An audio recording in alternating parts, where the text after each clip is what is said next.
Hola, muy buenas tardes a todos, ¿cómo están? Ante todo, quiero agradecer muy especialmente a la Comisión de Noveles del Colegio de Escribanos de la Segunda Circunscripción por esta invitación.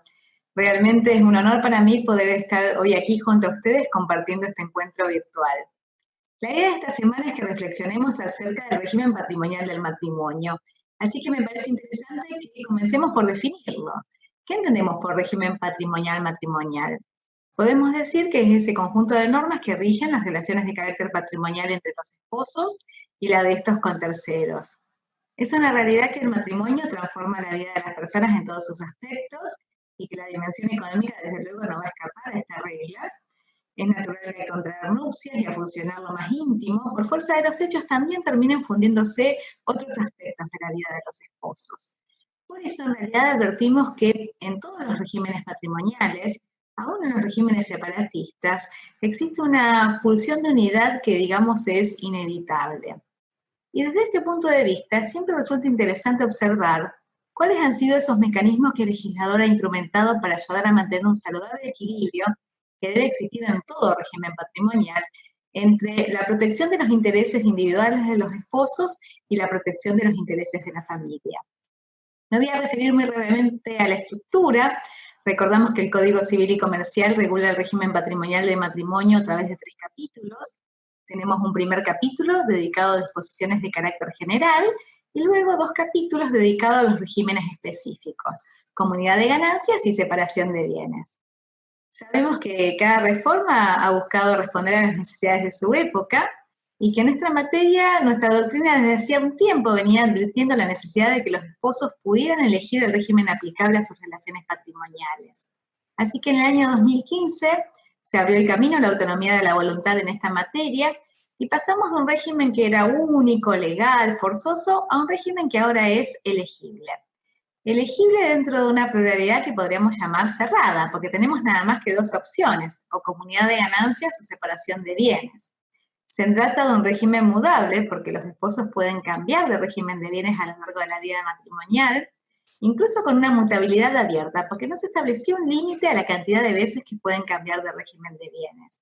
Si lo que tenemos es un tiempo de espera de 1 año entre cambio y cambio. ¿Y cómo debe realizarse la opción por el régimen patrimonial elegido? Esta debe hacerse a través de las denominadas convenciones matrimoniales. Recordamos que el legislador contempló 2 tipos de convenciones, la convención prenupcial del artículo 446 y subsiguientes, y la convención postnupcial del artículo 449. Con respecto a la primera, podemos decir que puede tener por objeto el inventario de los bienes y de las deudas que cada uno lleva al matrimonio, las donaciones que se hagan entre ellos y, por supuesto, la opción que hagan por alguno de los regímenes patrimoniales previstos en el Código. Esta convención prenupcial debe hacerse por escritura pública bajo pena de nulidad y en cuanto a la forma, es la más elegida en el derecho comparado y tiene un montón de ventajas. Yo voy a destacar un aspecto que me parece esencial, que es justamente el asesoramiento que puede realizar el escribano para ayudar a las partes a elegir el régimen más adecuado a sus necesidades. Luego, en cuanto a la publicidad, advertimos que en el acta de matrimonio se va a dejar constancia tanto de la celebración de esta convención como del régimen patrimonial elegido. Y también tenemos que tener presente que hoy, a lo largo de la vida matrimonial, los esposos también pueden cambiar de régimen de bienes. Para hacerlo deben acudir a la denominada convención postnupcial del artículo 449. Esta convención debe hacerse también por escritura pública. Recordamos que se estableció un tiempo de espera de 1 año entre cambio y cambio de régimen y que para que produzca efectos frente a terceros debe anotarse marginalmente en el acta de matrimonio. También en este primer capítulo referido a disposiciones de carácter general, encontramos una sección que está dedicada a las disposiciones comunes a todos los regímenes. La doctrina también lo denomina régimen primario.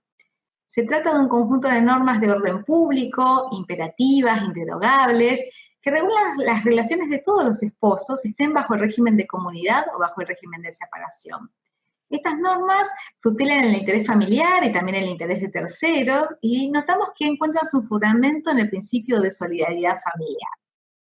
Entonces aquí encontramos, por ejemplo, el deber de contribución de los cónyuges a su propio sostenimiento, el del hogar, el de los hijos comunes, deben contribuir en proporción a sus recursos y recordamos incluso que esta obligación se va a extender a las necesidades de los hijos de uno solo de ellos, si son menores de edad, si tienen capacidad restringida o si tienen alguna discapacidad y conviven con los cónyuges. También encontramos aquí el régimen de responsabilidad por deudas. Tenemos una norma referida a la responsabilidad. Recordamos que si bien el principio es la irresponsabilidad o la responsabilidad separada, los cónyuges van a responder solidariamente por las obligaciones contraídas por uno de ellos para atender a las necesidades ordinarias del hogar o al sostenimiento y la educación de los hijos. Y hoy quiero especialmente destacar el régimen general del asentimiento, recordando que estas normas resultan aplicables cada vez que el código se refiere al asentimiento conyugal.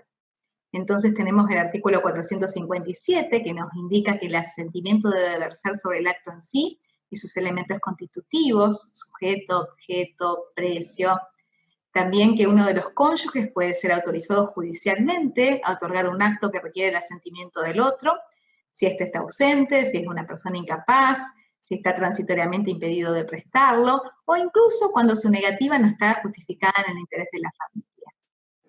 Y luego, ya entrando en los regímenes específicos, el codificador dedicó el segundo capítulo al régimen de comunidad de ganancias. Recordamos que es el régimen legal y supletorio, es decir, que a falta de adopción hecha en la convención matrimonial, los cónyuges van a quedar sometidos al régimen de comunidad. Me parece interesante dedicar unas palabras al régimen de calificación de bienes.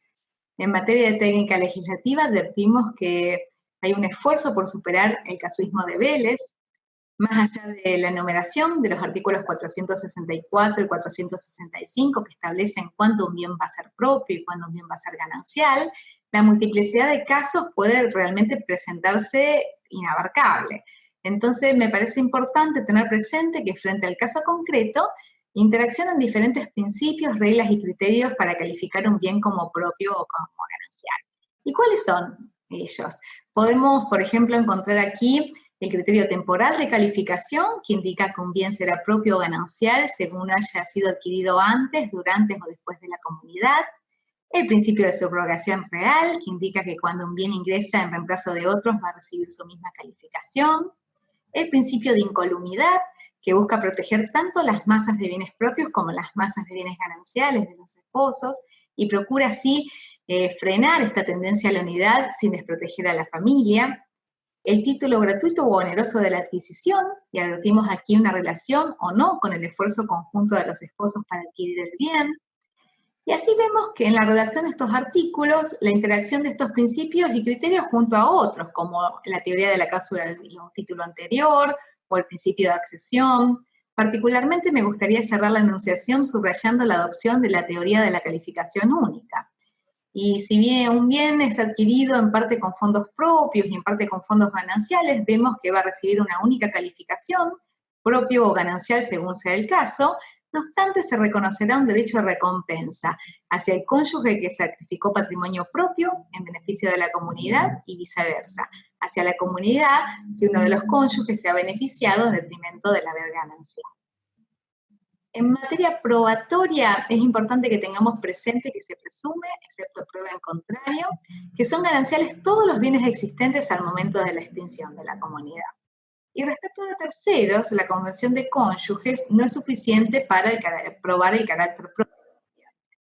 Es oponible a terceros el carácter propio de los bienes registrables adquiridos por inversión o reinvención de bienes propios.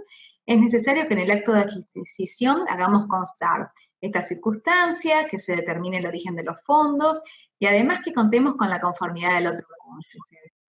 Si todo esto no fuera posible o si se omitió por algún motivo dejar esta constancia en el acto de adquisición, no es posible subsanarlo a través de una escritura de recalificación del bien. El adquirente va a tener que iniciar una acción de declaración judicial para obtener la declaración del carácter propio de este bien, de la que luego se tomará nota marginal en el instrumento del cual haya constado la adquisición.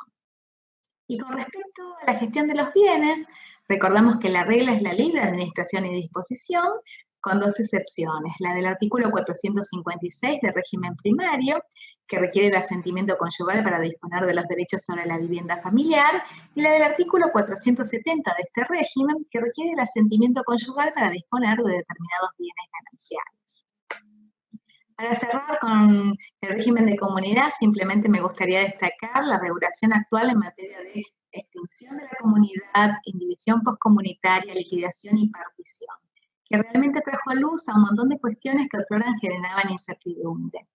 Entre ellas podemos mencionar las reglas de gestión de bienes durante la indivisión poscomunitaria.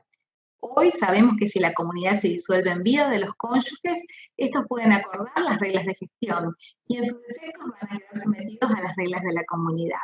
Y en caso de muerte van a resultar aplicables las reglas de la partición de las herencias. Respecto del régimen de separación, sabemos que es muy breve, tiene tan solo 4 artículos. Recordamos que hay 3 vías de acceso al régimen de separación: la convención prenupcial, la convención postnupcial y la separación judicial de bienes del artículo 477.